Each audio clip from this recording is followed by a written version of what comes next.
This is Derek Pistoro with Whiskey Tango Talks. I'd like to take a brief moment and thank our sponsors, WTF Fabrications. That is WTFfabrications.com. You can find them on Instagram and you can find them on Facebook. Give them a check. They're there for your all your metal fabrication needs. All right. So the other sponsor I'd like to talk to you today is Iron Gang Nutrition. Look, they only have 2 supplements in their lineup right now. They're a growing company. We enjoy them dearly. They're very local to the state of Arizona, and I just enjoy the product that they bring to you, the consumer. That's Iron Gang. You can find them on Instagram. Go ahead and find an ambassador. They have 10% off. All right? Again, that's Iron Gang and WTF Fabrication. We are on Patreon.com.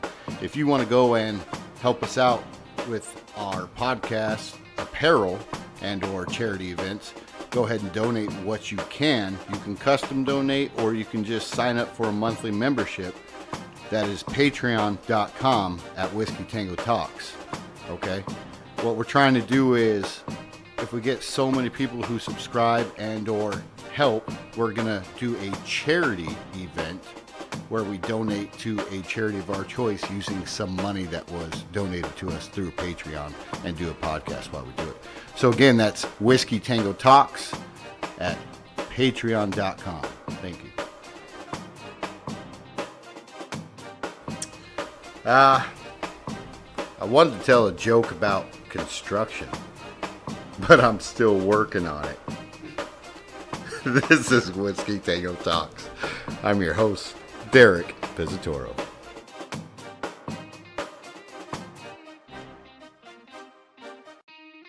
Okay, so this is Whiskey Tango Talks. I'm here with my guest, Mr. Mark Lamb, Sheriff Mark Lamb.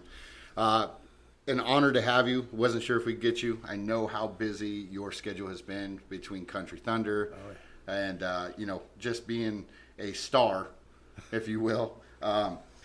So the thing about having you on was I wanted somebody who could identify with my listeners and still, have a really good morale behind them. So I have plenty of friends who I could have brought on that were cops. I wanted you not because of your live PD thing, but because of the person you are. I appreciate that. So without further ado, Mr. Mark Lamb. Thank you. So we'll just set kind of a little platform of where this conversation is going to go so we can just inch our way along. Let's start off with you and your choice to becoming a cop and why you decided to go for sheriff. Like, how did that all happen? So I had actually never thought of being a cop. I was a business owner. I'd actually wanted to be in the military ever since I was a kid. What did you do business-wise? I had a few businesses. I had landscape businesses. I had done sales, and I was in this right before I became a cop. I had a pigeon control business. Okay. I'd spent a lot of time in pest control type stuff, and so I had this pigeon control business, and it was, I could make good money at it, but it just wasn't happy. You just come home every day, and it's hard work, and every day I'd be glad I didn't fall off the roof. Right. Actually, when I went to the academy, everybody asked my wife, "Are you worried about him being a cop?" She's like, no, it was a lot more dangerous doing pigeon control than it was being a cop. But one day my neighbor just said, hey, you want to do a ride along? And I'd never really thought about it. How old were you at this time? I was 34. Really? 34 years old. I don't feel so bad being 35 right now. No, don't feel bad at all. And I said, I didn't really have much else to do, so I couldn't say no. So I went, and that night we had one call where this, I think he was probably 17, 18, was with like a 14-year-old girl.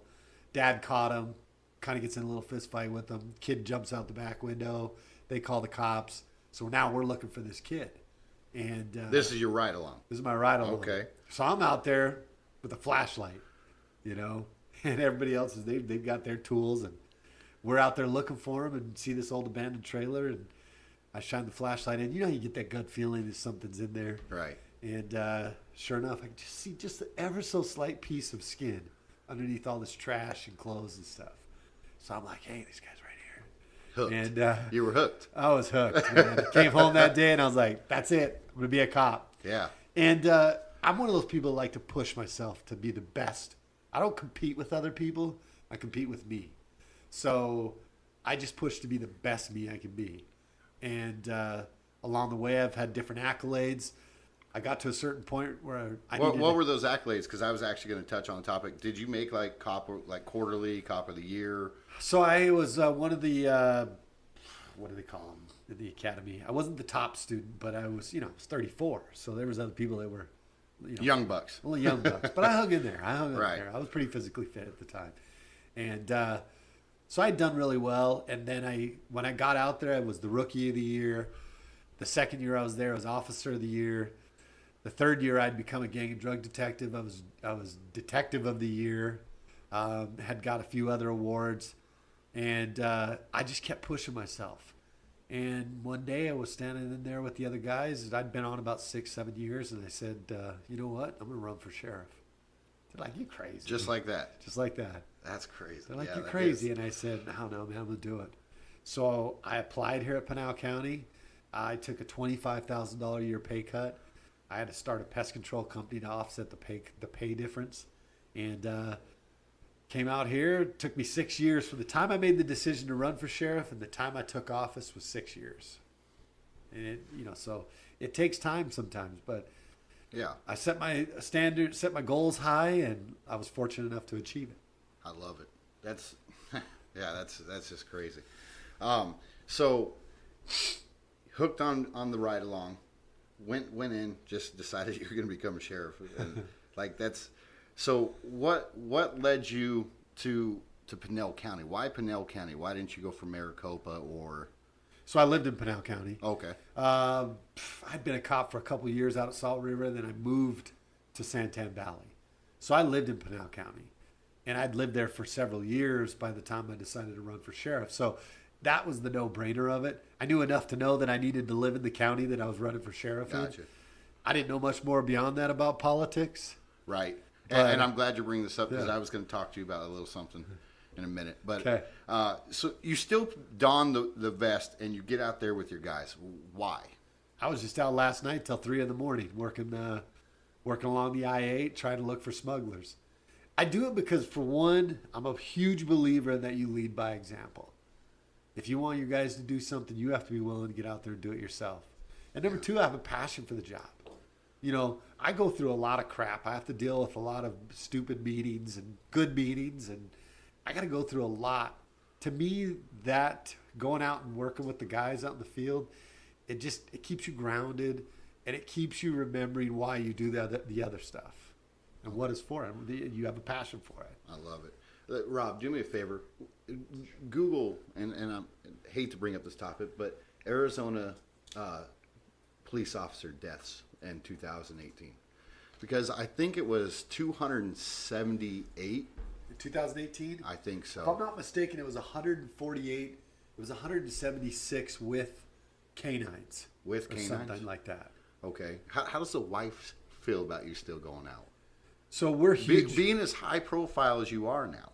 Because, and live PD aside, and 60 days in aside, sheriff first. Right? And now you're doing that side stuff. You're putting such a profile on yourself outside of being the sheriff, right? So do you ever feel like there's a target on you for being out there? All the time. But I don't live scared. I don't. You This is why I love this. You can honestly be sitting on the couch eating a bag of chips and die. Mm-hmm. You've seen it. You've been in war. You can go through, and some guys are out there in the middle of everything, and nothing happens. Right. Yeah, you have more chance of dying in a car accident than you do overseas. I am a huge believer that when it's your time, it's your time. There's nothing you can do to change that. 129 is what it said. Okay. Well, 129, 2017. Okay. 144, 18. So in the last 2 years, quite a bit. It's a lot. Yeah. It's a lot. Looks like it's going on. But you cannot be in this job if you're scared about that. Go find a different job. Without a doubt. You've got to put on the vest every day. And honestly, you have to be the man. Like, you have to be, when you show up on a scene, you can be kind. I'm very nice to people. I'm very calm. But I send a message that this is my scene. I'm in charge. without having to say that.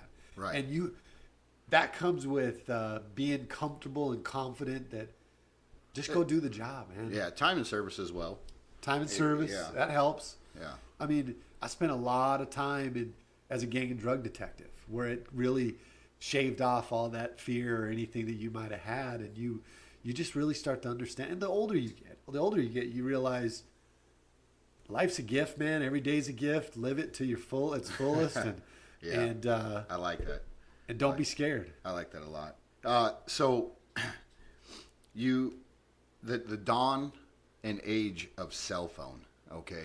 Here's what's killing me. Like, you get the one officer who has to do his job. Right. And then you get that idiot that pulls out the cell phone and only records that cop smashing that dude to the ground, or that female cop who has to use excessive force due to the fact that she is a smaller person. How do you prepare your officers? Are you guys in Pinal County, are we wearing body cams? We don't do body cams. But why? Couple reasons. Okay. It's expensive. Okay. So, well, how do we get legislators to back us better? Well, let me pose this to you. Okay. You're the voter. Right. And I come to you and I say, okay, it's going to be $500,000 for the equipment and yearly expenses and the cloud and all this. And then I'm going to need another $500,000 to be able to hire 4 or 5 people to redact everything. And then the court needs a few more people. So you got over $1 million.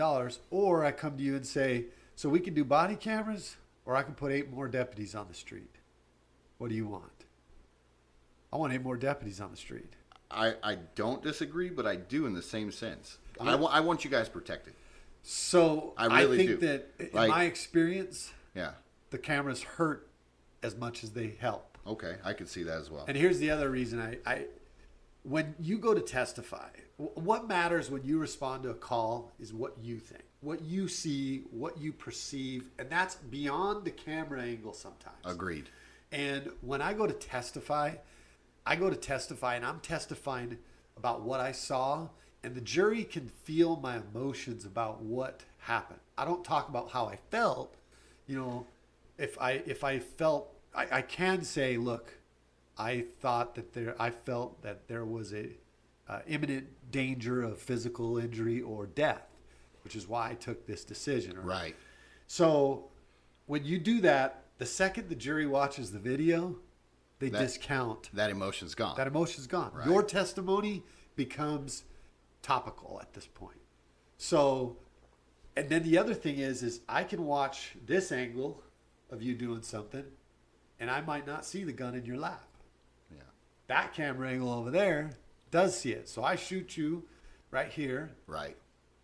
And all we have is this camera angle. I'm screwed. Right. So there's a lot to it of why. This is what I'm saying. Like I feel so much for our law enforcement in the sense of it's a job nobody wants to do. Right. You know, it really isn't. It's a job that, like, if you were to take average Joe and put him in a uniform, they're scared shitless. Yeah. And they'll make the split second decisions because they don't have the experience and the training. They're not going to make the right decisions, or most likely not going to make the right decisions. Look, you can never rise to the occasion. That's a stupid saying.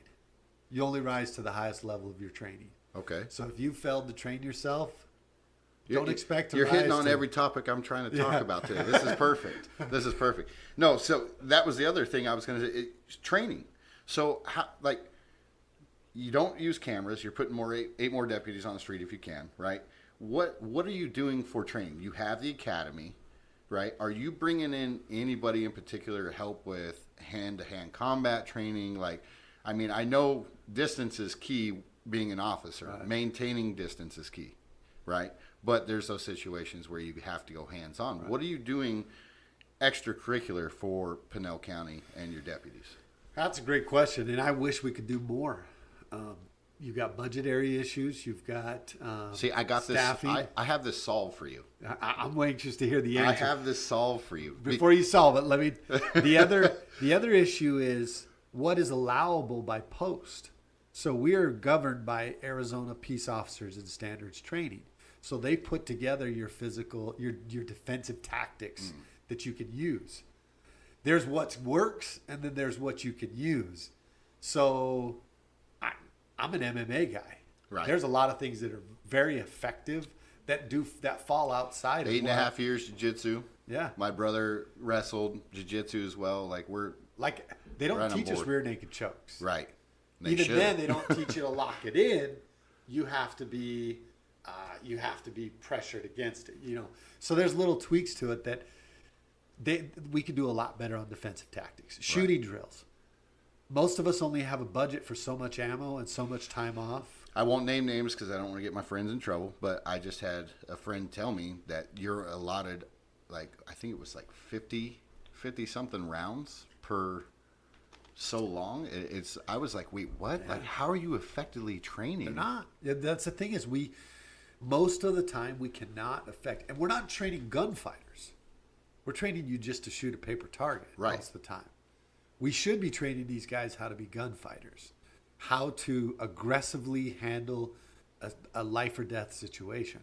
If you watch all these videos out there, there are a lot, and I'm not armchair quarterbacking, so anybody listening to me, don't think that I'm sitting here armchair quarterback because I wasn't there. Right.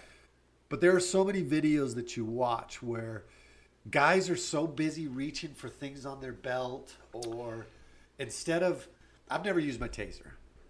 I've had a taser for my whole career. I've never once used it on anybody because I'm a believer in hands-on. Right. Address the situation quickly, neutralize it, and everybody's a lot safer. So there's a lot of trainings I would like to do.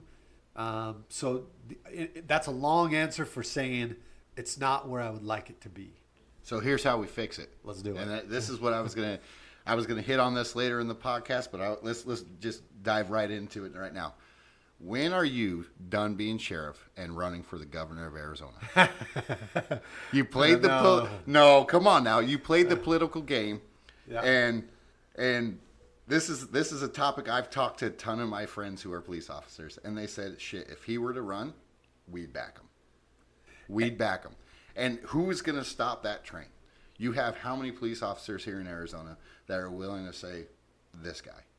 And I appreciate that. For anybody out there who supports me on that, I appreciate it. Hey, there's a couple reasons why I wouldn't. Oh, get out of here! Go home, talk to the wife, and let her know you're going to run the state of Arizona. Governor is a great position because, like sheriff, I don't have a boss. I only report to the people. Right. Which is beautiful. Governor, kind of the same thing. You report to the people. But I'm still raising kids. I get paid. All 15 sheriffs in Arizona make the exact same amount. Doesn't matter what size. So Maricopa County, Large.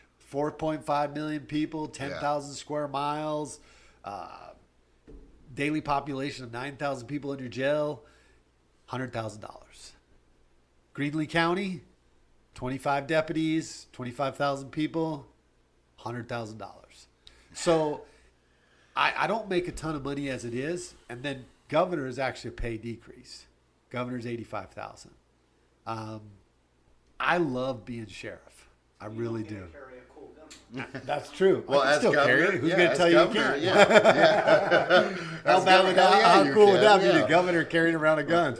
See, you're already selling yourself. You hear that? Governor Lamb carries openly.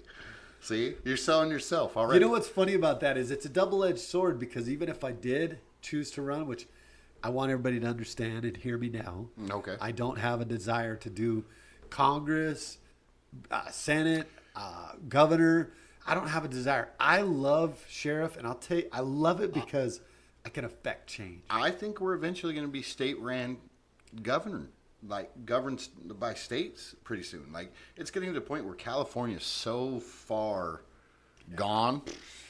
We won't try to hit. Whole nother topic. Yeah, we won't try to hit that. But I'm just saying, they're doing so much of their own thing right now. Yeah. That other states are starting to follow suit. It's getting to the point where Arizona could be governed by its own political party. And that's a great point. So who's to say that you might not want to later? I never say never. Okay. Okay, I never say never. I am very happy with being the sheriff. I have a youth redirection program. I've helped our veterans in our jail. I go out into the community all the time.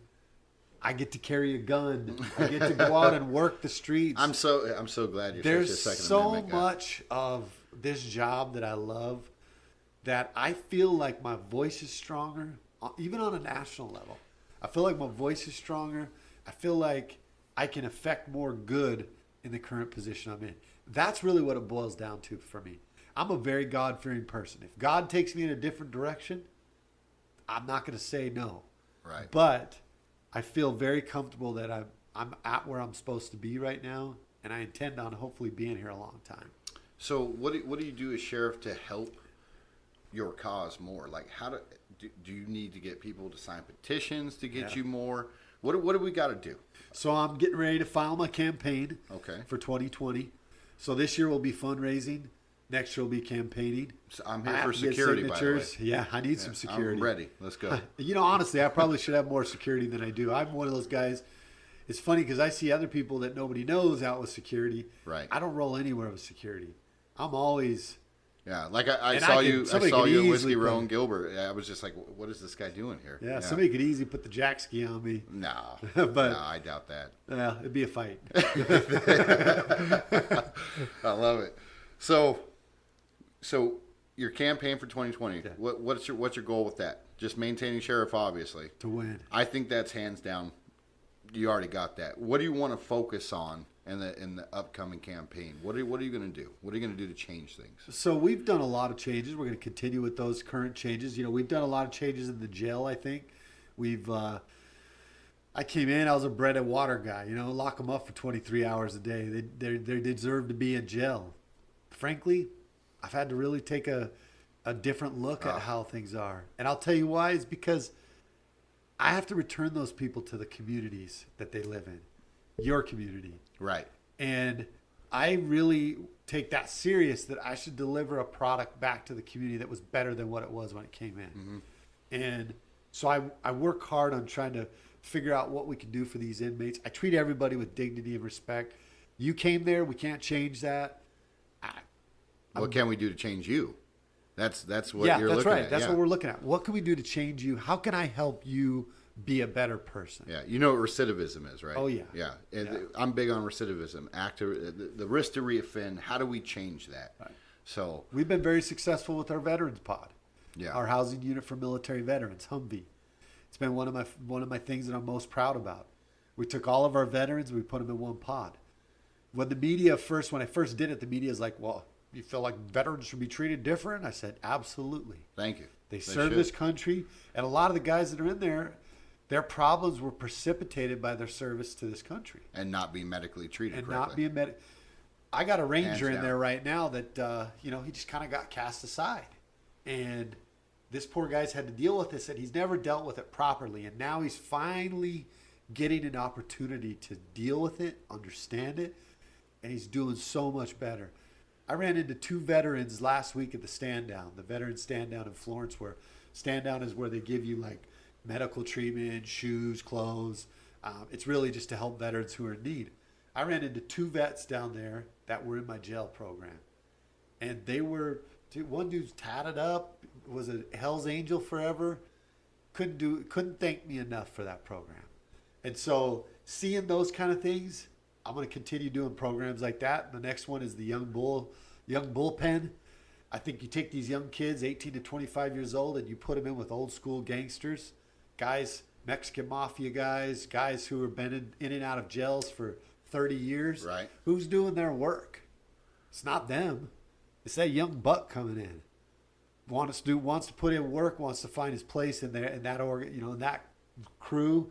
We're going to take that away. We're going to make these 18 to 25-year-olds be on their own.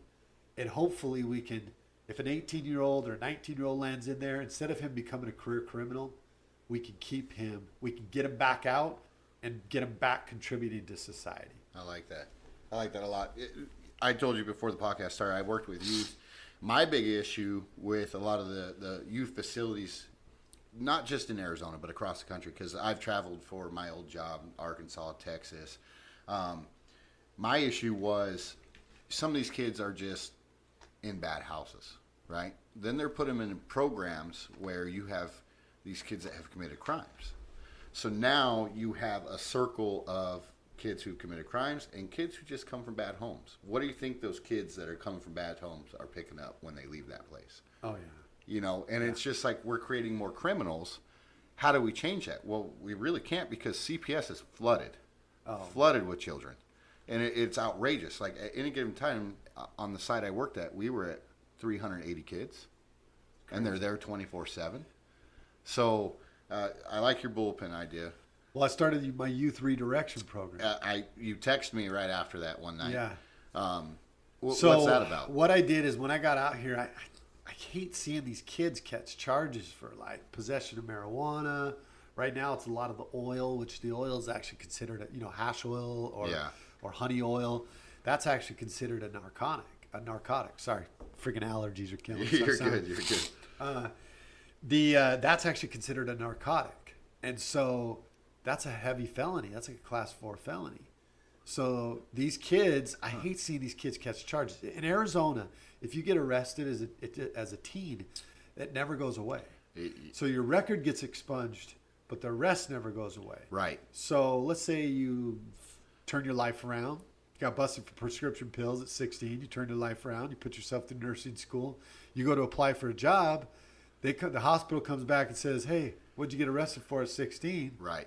Prescription pills. Seen it all too much. All too much. So what I did is, I'm the first to do this in this state, and I don't know of any other sheriffs doing it. I call it my Sheriff's Redirection Mentorship Program. So I take these kids, instead of the deputies arresting them and putting them into the system, that goes to me. They put them in my redirection program. I personally teach the class every 2 weeks. I make them do at least 4 hours of class time, 8 hours of community service. I teach them on planning. And it's not about telling them they're bad, you did this wrong. We don't even talk about that. Right. We talk about that's in the past. We can't change that.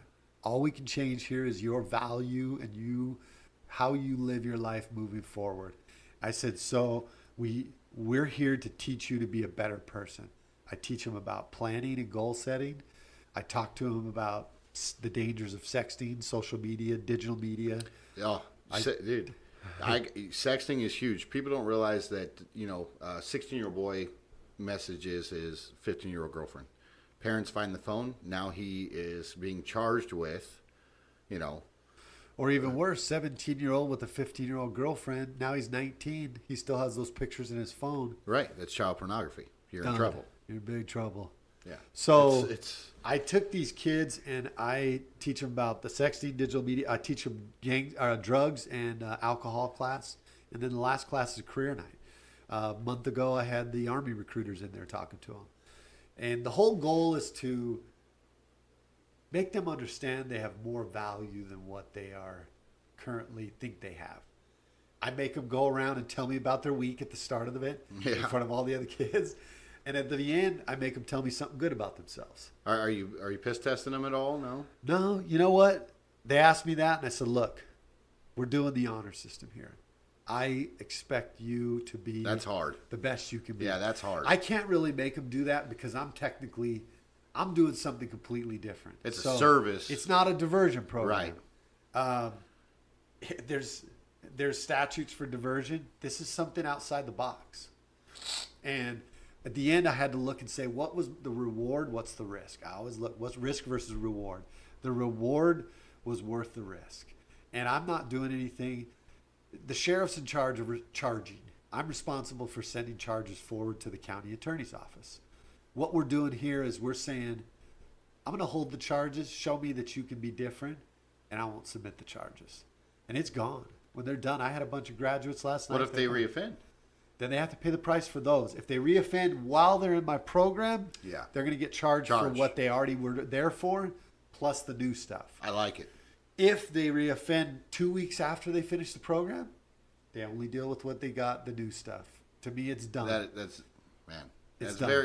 honorable of you because I would charge them for the other charges too. That's just me. I know, but you know what? No, but you're right. Like you said before this podcast, you're big on forgiveness. Do we all not need mercy? At some point in time, but I had a really rough upbringing with my mother, and I saw the effects of methamphetamine on my neighborhood, and just what it can do. And it's like, how many times can a guy be charged for something and still come out? Oh yeah, that frustrates us And too. it's just like, what is going on? Like, That's kind of the reason I took the program on, is because I was looking at, you look at the judicial system and you say, and I'm not knocking any of the judges, I'm just saying there's a revolving door. You and I go out and commit a crime, we're gone. Yeah. For a long time. yeah, You got these dirtbags that are doing it over and over and over again. Somehow they end up back on the street. it baffles me. It baffles me too. But what I said is, all it can affect is my little circle. Right. And so I took a piece of this circle, and I'm trying to make changes.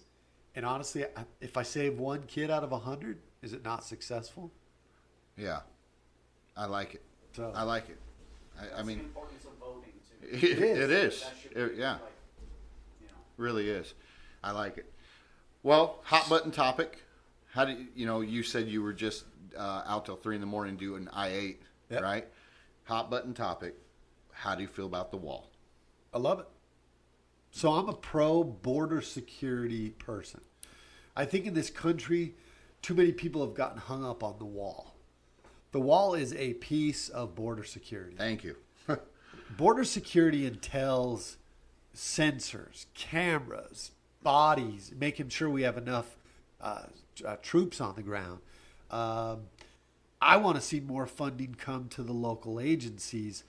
We can turn our ship around a lot quicker. We're like a speedboat. Yeah. Yeah, the government's like a big, huge freight liner. Takes forever. It takes forever to turn Yeah. it around. Can't stop it.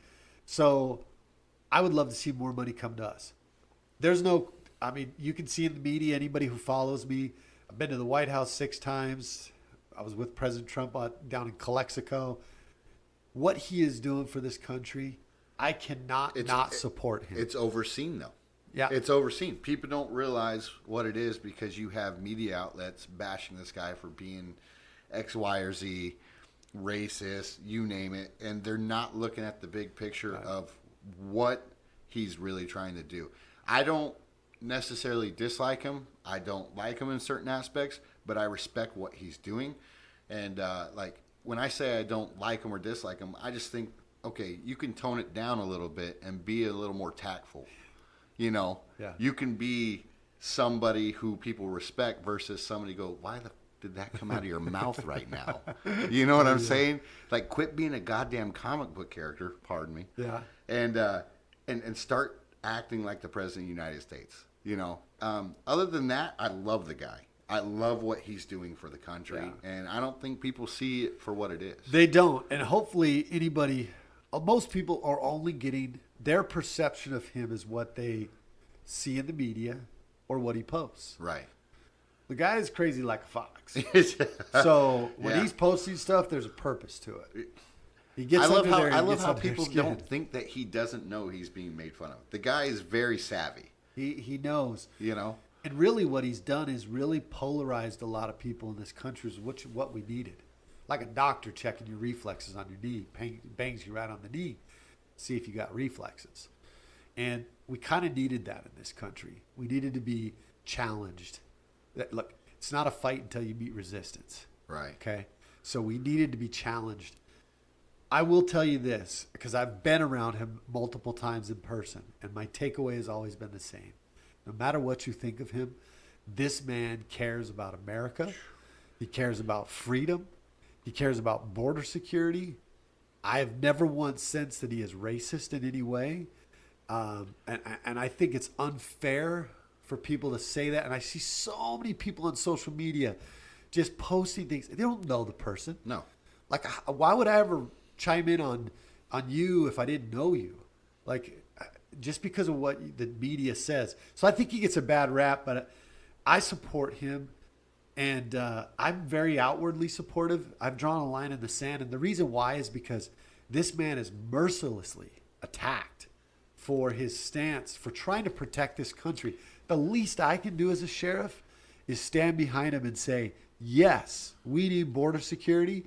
And it's not about immigration. It is about drug trafficking and human trafficking into this country. And not not because you're here now, but that was probably the best, well-spoken thing I've heard about the border. Like it really was. Like people don't realize what it is. Like until your son or daughter is stolen and raped, you don't know what sex trafficking is. That's right. They really don't. Until you've seen it. Yeah, it's ridiculous. Until you've seen the bras and the panties hanging from the tree. Well, I had students at my old job who were, smugglers from the ages of 6 to whatever. Well, what did you do if you didn't smuggle the drugs? Well, then we were raped. Wait, what? Yeah, my sister was taken from me. It's like, how old are you now? 14. So you've been doing this since you were 6? Like I've dealt with kids like that for the last 7 years. Yeah. So if the average American knew, but they don't. They don't. They have horse blinders on. And I've tried to make my message about, if you care about humanity, it shouldn't matter what political party you are. If you care about humanity, you should absolutely care about border security, because people's rights are being violated by the cartel on that border every single day. How do you stop the cartel, though? You have to weaken them. Everything's about money. In all honesty, here's where you and I will probably not see eye to eye on a few things. But if you were to legalize a lot of drugs and give drugs a certain home, say a hospital, and you tell the people that want to use these drugs, you can get them here. We're going to provide you here, right?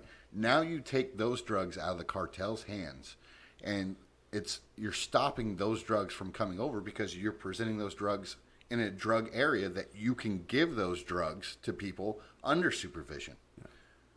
Like that's just one thing I look at, and I'm like, why hasn't anybody looked at this and just said, okay, if we take away the power of drugs from the cartel, what are they?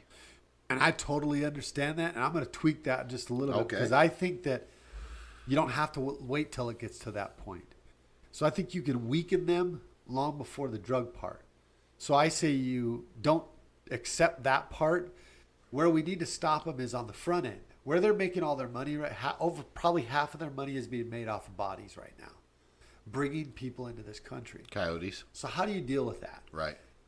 You've got to have some common sense immigration solutions. So what I say is stop letting the cartel collect the $5,500 per person. Let's collect that money. Us. Come in. I'm going to give you a 1-year visa. I'm going to iris scan you. I'm going to print you. If you don't file your taxes in a year, and if you have any criminal record in a year, we're going to deport you. We're going to revoke your visa. Now ICE can focus on that piece of it. That alone would cripple the cartel probably by at least 50%. Sheriff Lamb for Arizona governor, 2020.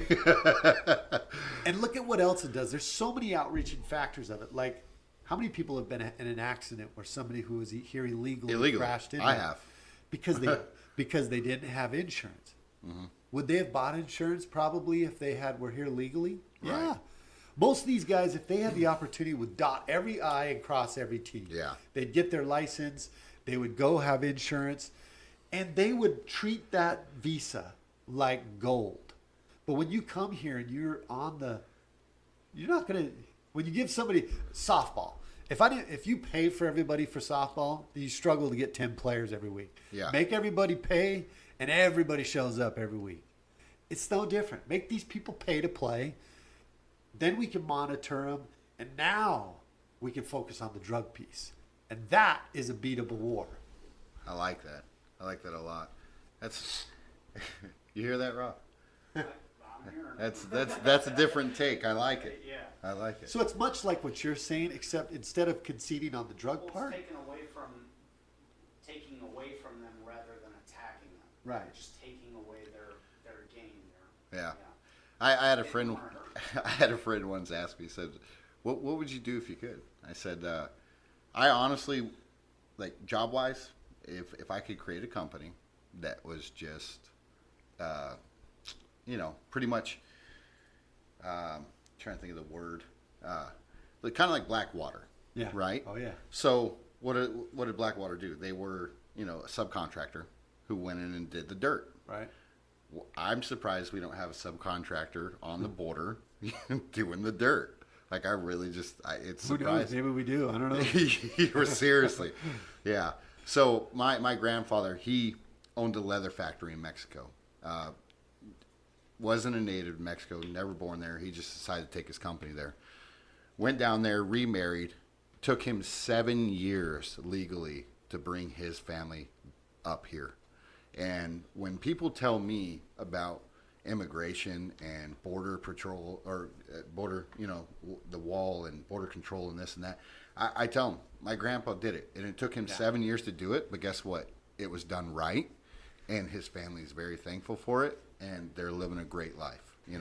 So I don't disagree with you one bit with that. There was a recent situation with U.S. troops being. I saw that. What was that like? What? I don't know enough to speak about it, but I heard that a couple of guys were disarmed. Yeah. By the Mexican military.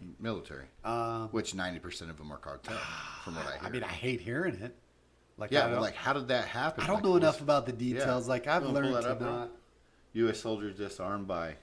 Yeah, I didn't know. Don't go to CNN, whatever. Yeah, I was gonna say even whatever you read on there, it's hard to say until you actually know, because there's a lot of things that get put out there, like even at the sheriff's office, what people will push out there and what the real truth is. Yeah, and we don't always get a chance to go out and say what the real truth is. Are usually really different. So. I don't know. I mean, I would love to know what the details a little were. more, right? Yeah, like I would love to know. Yeah, it's kind of crafty situation. Obviously, the fact that it's kind of gotten swept under the rug so quick, really fast, leads me to believe that there's something afoul. A big tension. Yeah. So again, I won't name names because I'm not trying to get my buddies who are officers in trouble. But I had one friend who is he's SWAT. I won't say for what department, but.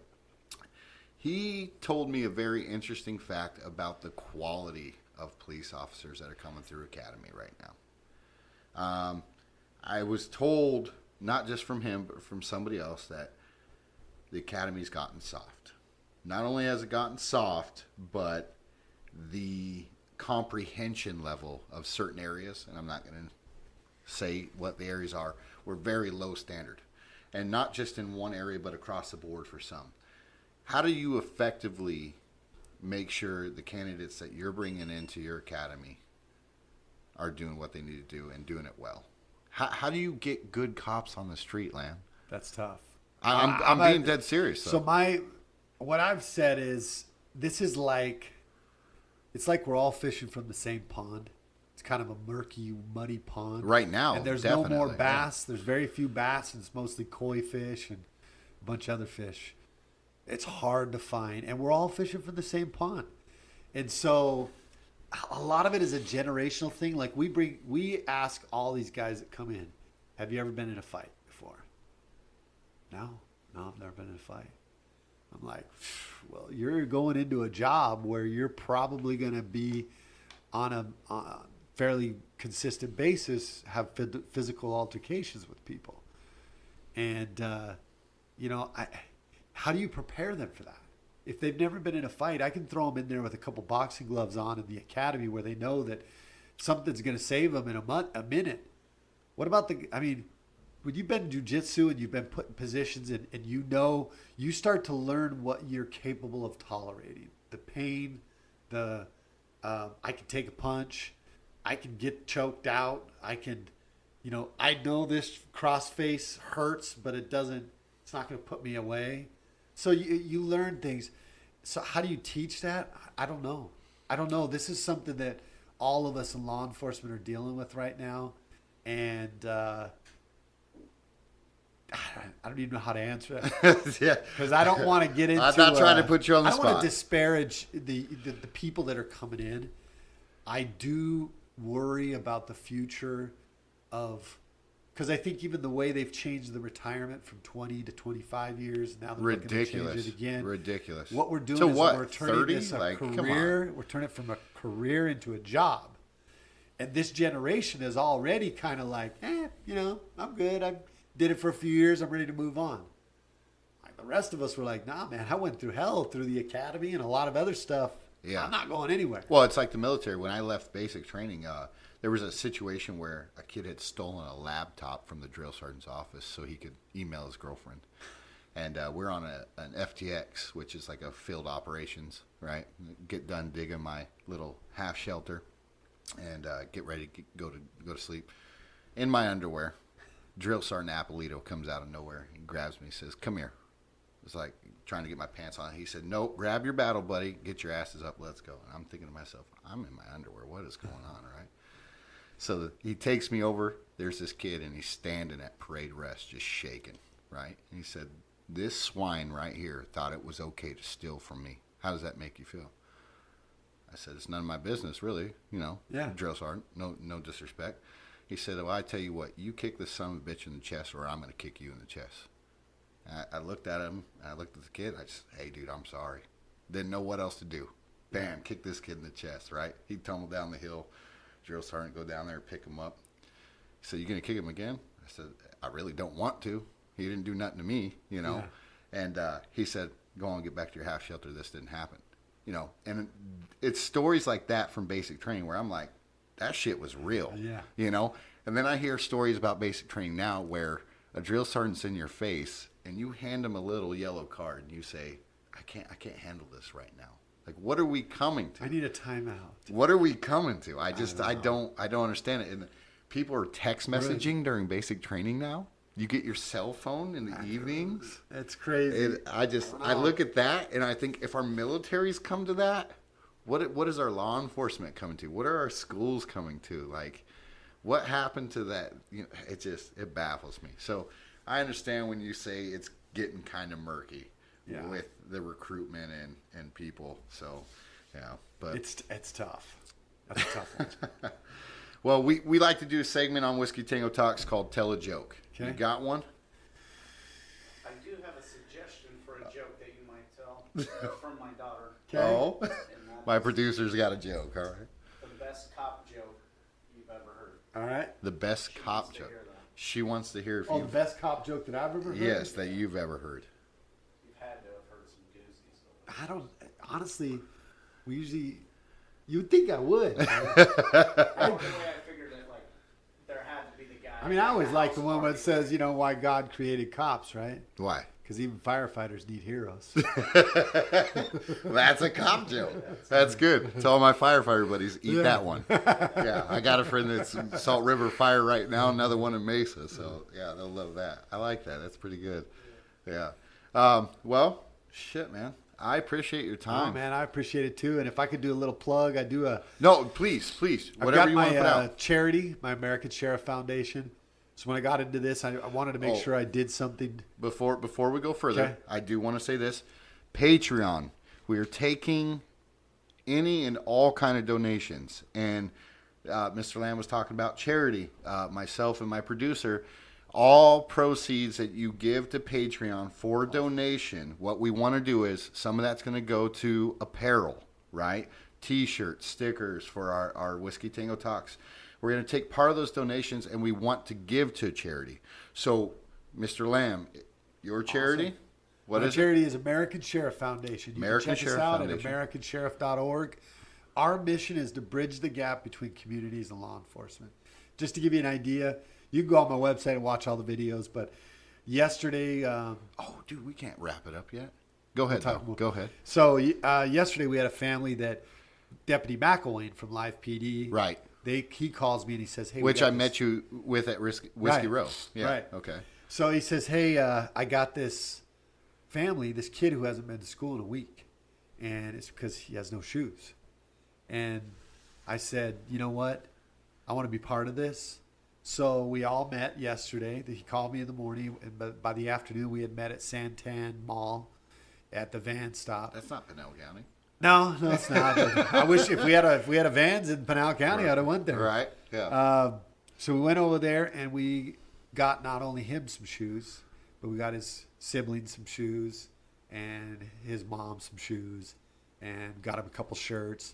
And so we just do anything that can benefit the community, whoever needs it. I had a vet who was having PTSD, he was having nightmares.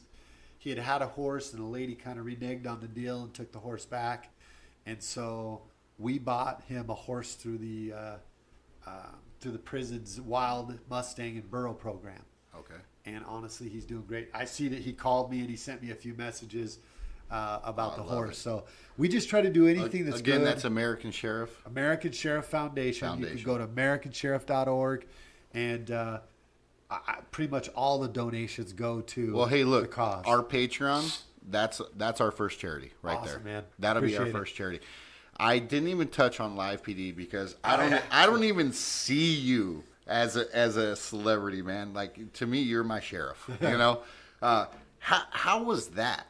Like, how do you feel about that and being in that spotlight? So I'm writing a book right now. Okay, so now we have author Sheriff Lamb. Well, I don't know if I'm an author. You will be. My wife's guarantee it. My wife's probably going to do the lion's share, but we're going through it. It's kind of a book that'll talk about. It's a motivational book, but at the same time, it talks about me as a person, what I've gone through, how I got to where I've gotten, where I've lived, different things. Anyway, one of the chapters I just thought of today, I'm going to call it "Fame with No Fortune." That's what Live PD is. Fame with no fortune. Are you kidding me? I have not received a penny for Live PD or 60 Days In. It has increased my social media. Well, I did that lip sync video that had has over 13.5 million views. Right. Between all of that stuff, I spend hours a day on social media. Mm-hmm. I don't make any money for that. Yeah. But what I've done is I've seen an opportunity to show people how law enforcement is, and hopefully people see me as a calm and a fair law enforcement person, and hopefully other law enforcement guys might take a look at it and say, I like his style, man. I want to be more like him. I do it because I feel like it's pro law enforcement. That's why I love. That's a great take, but I really feel like you should be paid something. Everybody on that damn show should be paid. Well, I'm gonna write a book, so then buy my book.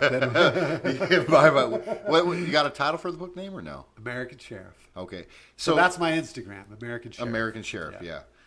Which we'll be tagging you in all of our pictures that we're gonna take after the show too. Okay. So 60 days in, my brother gives me this wild text message, right? And he says, "Hey, ask him about 60 days in when he's on your damn show." I said, "What?" And I knew you from Live PD, so I'm like, I got to look at what my brother's talking about. So I start watching the show, and I'm like, they had to pull the contestants? Like, what is going on? Yeah, it was stressful for us. So what? That's legit. Everything you see is legit. Legit. The only thing that is probably, I don't want to say it's not legit. So, like, if I say something, there's a part where I'm like, I'm all about God, guns, and freedom. Yeah. So I say that on the show. If you say a quote like that, then they're like, "Oh, that was good. Can you say it again a couple other times?" So they want to make sure you get the right take. What you see in the facility, there's no other than them maybe screwing up with some time schedules or something. I don't know. Pretty on par for That's most. on par. Yeah. That's what was happening in there, and it was a good look at what was happening in the jail. I didn't really care for the way that they tried to portray my employees, but honestly, the things that they were trying to hit them on were so minor. If I followed you around for 12 hours a day for you're gonna 5 find days flaws. a week, I'm going to find you talking to your wife the way you shouldn't, or yelling at your kids. It's just the way it goes. It's life. And people will be like, "He's a bastard. How dare he talk like that?" You know? But like they're taking like a tiny bit. It's snapshots. If you want to do yourself a favor in life, and I'm not talking to you, I'm talking to your everybody. listeners. Yeah. Just take it all in. Just don't judge. Take it all in. You're free to make your own assessments, but there are so much. I've learned two things in life. Things are never what they appear to be, and things always have a way of working themselves out.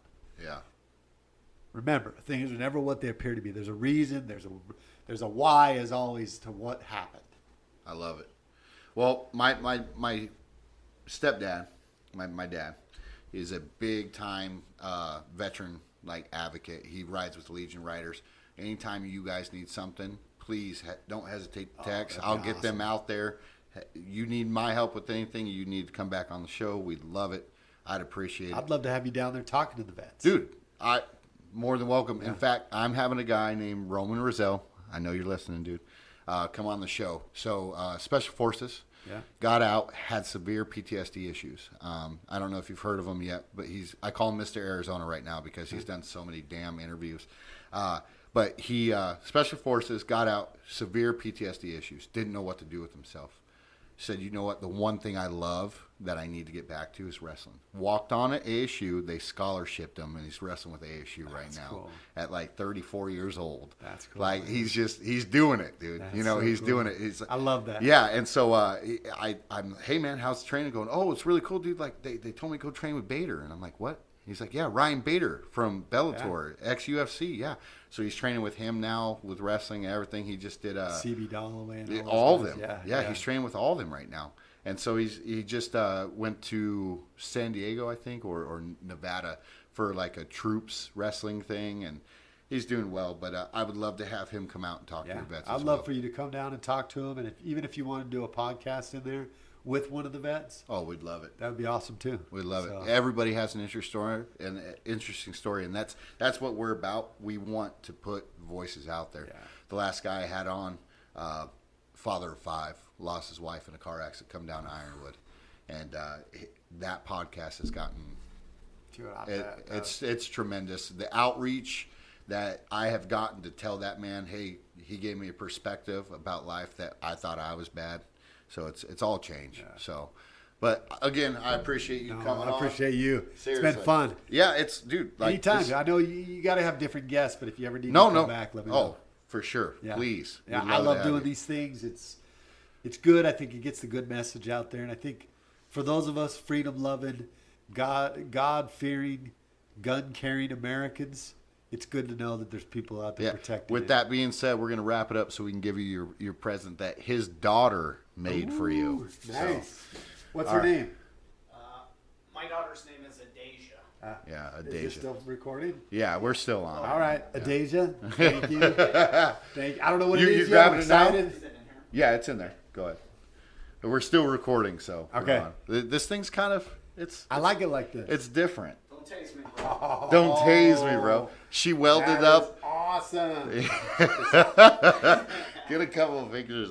Isn't that neat though? Oh, that is sweet. So it just I'm hanging this in my office. it says American Sheriff. Yes. Yeah, on the side. I'm going to try not to You're- muzzle you here. You're- Whiskey Tango Talks. yeah, American Sheriff. Give me right here. yeah. I'll get right there. You taking a few pictures? I can send it to him. Yeah, Yeah, yeah. We'll Dude, send that's it to you. awesome. yeah. Thank You're you. fine. Don't Oh, worry about you're that. welcome. Thank Yeah. you. No, it's a thank you for you. That is sick. Yeah. Adasia, thank you. Yeah. I love it. I love Yeah. it. What is she? 17 now? She's 17. A 17-year-old girl made you a mock. You know. Adasia, I AR-15. want you to come down to the office. All right, well, that wraps it up for Whiskey Tango Talks. Thank you to all our listeners. Thank you, God Mr. bless everybody. I love it. Thank you, Mr. Mark Lamb, Sheriff of Pinal County. And remember, America's the greatest country. It damn sure is. That's right. All right, Ralph, Thank wrap it you. up. Well, that does it for Whiskey Tango Talks. I'm your host, Derek Pizzatoro. I appreciate you joining us. Tune in next time for amazing life stories and adventures. Y'all have a good night.